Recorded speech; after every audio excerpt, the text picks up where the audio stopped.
So everything that exists is everything that exists. I am everything that exists. So are you.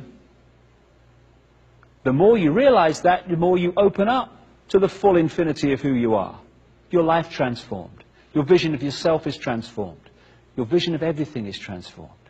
The more you see yourself as just an individual, ordinary little man and woman in the street, I got no power, mate, what can I do?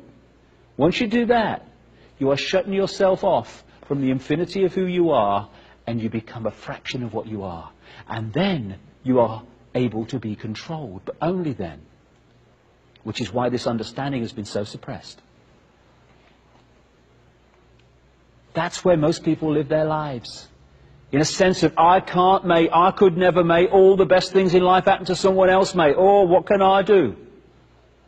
And when we're there, piece of cake, manipulator in one hand while having a cup of tea in another.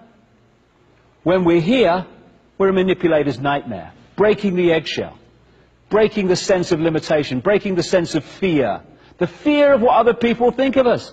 How many people watching this video now would love to say something, but they think, oh, God, what will my mother say? Oh, what will they think of me?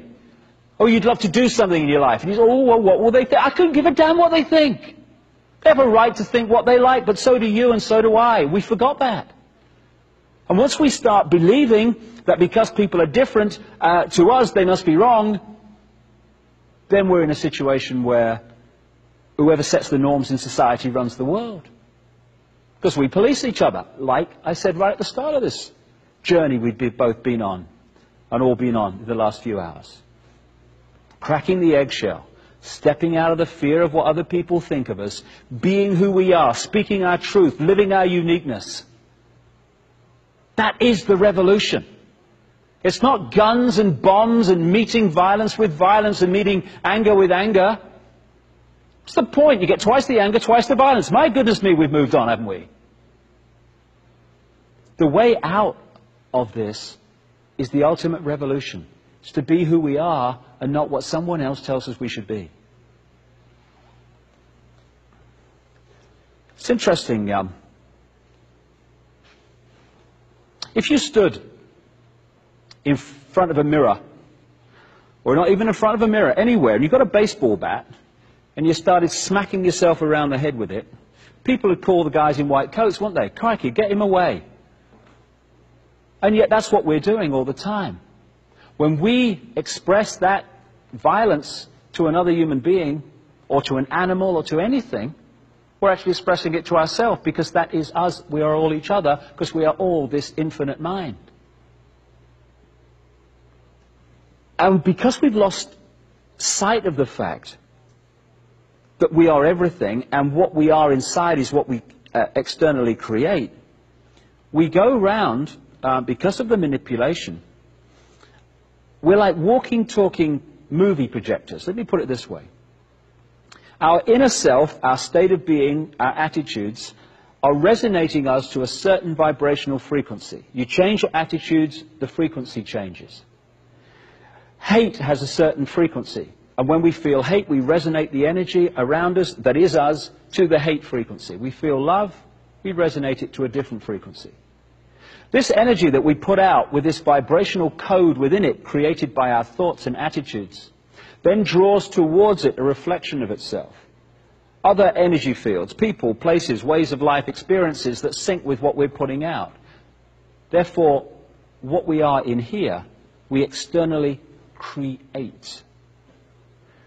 And I came across this symbol here. There's some esoteric symbols and that involved in there, but ignore all them. I'm just looking at the basic concept, which is of a reflection.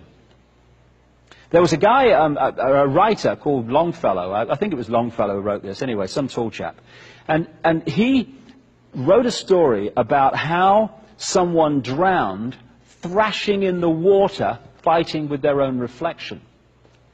And again, if you saw someone next to the river doing that, you'd call the white coats. They'd be on call all day, wouldn't they? But that's what we do, all of us, all the time. We seek to change what we've created by thrashing at the reflection instead of looking at what's creating it. So when things are happening in our lives we don't like, and we're drawing people into our lives we don't like, and we're drawing experiences we don't like, instead of saying, why am I drawing these in? What is it about me that's creating this? What is it I'm putting out that's drawing this reflection in that I don't like? This pain in the arse is giving me a hard time. Instead of taking that power back and responsibility for what we create in our lives, we look out there for it. Boom, boom, boom. And we're encouraged to. And so we're in a situation where we're looking at the reflection, trying to change what's going on, when we need to change what is being reflected. You know, if you're standing next to a river and you see a reflection of yourself and you don't like it very much, you can throw stones at it, you can cuss it, you can kick it, you can jump in and thrash around. All that external thing, which we do in our lives all the time. You're responsible, it's your fault, I'm in this position, out there, out there, out there, externalizing responsibility. But once all that thrashing around is finished in the river, and once you've thrown all those stones in, everything settles down again, and exactly the same reflection is being reflected as was before, because the reflection is merely, literally, a mirror of what is being reflected. We change inside, we change out here. This is the thing that we've been pressured, encouraged not to understand. Evolution's very, very simple. Very simple. Goes in this sequence. Experience, learn from the experience, evolve as a result of the experience. If at stage one, we're putting out energy, reflecting our state of being, and we draw in a certain experience as a result. Person, place, whatever. If at the point where we don't like the experience, we are blaming everyone else out here. It's your fault, it was Ethel in 1963, it was me mother, it's me colour, it's me sexuality. What is pulling that experience in is not changing, because we're blaming everyone else for it. So what happens is, because what's going out hasn't changed, what comes back doesn't change, and we hit these cycles in our lives, and we've all had them, and all still have them, where the same things keep getting repeated. We pull in the same type of person we have a relationship with. We pull in the same situation in work. Nothing ever works in our lives. And yet, when you look at that, what that is evolutionary just running on the spot. We're not moving because we're not changing what's creating what we don't like. So it goes on and on and on. Once we take responsibility back and stop looking out here to change what's going on and look at what's reflected out there, then in the same situation we say, hold on a minute, why have I pulled this experience in? What is there to learn? What is it about me that's done this? Okay, got it. At that point, your attitude, your imagination of yourself changes.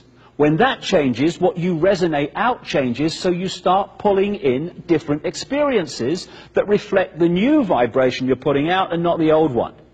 And when you kind of get into this mode of taking responsibility back, suddenly things dramatically change. And you can evolve ever so quickly. You pull in an experience. Oh, right, what is there to learn from this? Okay, got it. Change vibration, evolve. Pull in a different experience. What is there to learn from it? Got it. Change vibration, evolve. And you can move along so quickly in evolutionary terms once you start to open up to that. As more and more people on this planet are, as this cycle of change unfolds. Or you can stand here forevermore blaming every bugger else for things that you're creating and we're all creating. And that's an option too, but not a very good one. So what we put out is what we get back. We are in control of our lives. No one else. We've just kidded that we're not. For instance, I hear people, you must have heard this, where people go, nothing ever happens in my life. It's boring. It's boring, my life. Nothing ever happens. Everything I try, nothing kind of works, you know. And then you say to them, well, what do you want to do with your life? And they go, I don't know, really.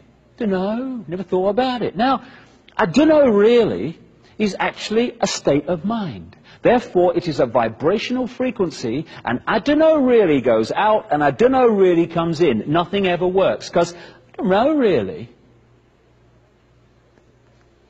If we can just focus on what we want to achieve and go with the intent, the most powerful thing we can do. What's our intent? What's our focus? This is what I want to do with my life. That intent goes out as a vibrational frequency, and it will always bring towards us experiences and challenges that lead us to achieve what we want to achieve. That's where most people give up. They say, oh yeah, I want to do this, I want to do that, I want to do the other, that's my intent, and the intent then draws towards us what we need to do to achieve that intent, and when it gets a bit challenging, we go, oh, God, well, I'd like to do it, mate, but not that badly, thank you very much. And we're out of the game. So if we want to be free, and we want the world to be free, that's what our intent needs to be. And then the challenges and what we need to achieve that intent will come towards us, and then we can meet them and all this is over.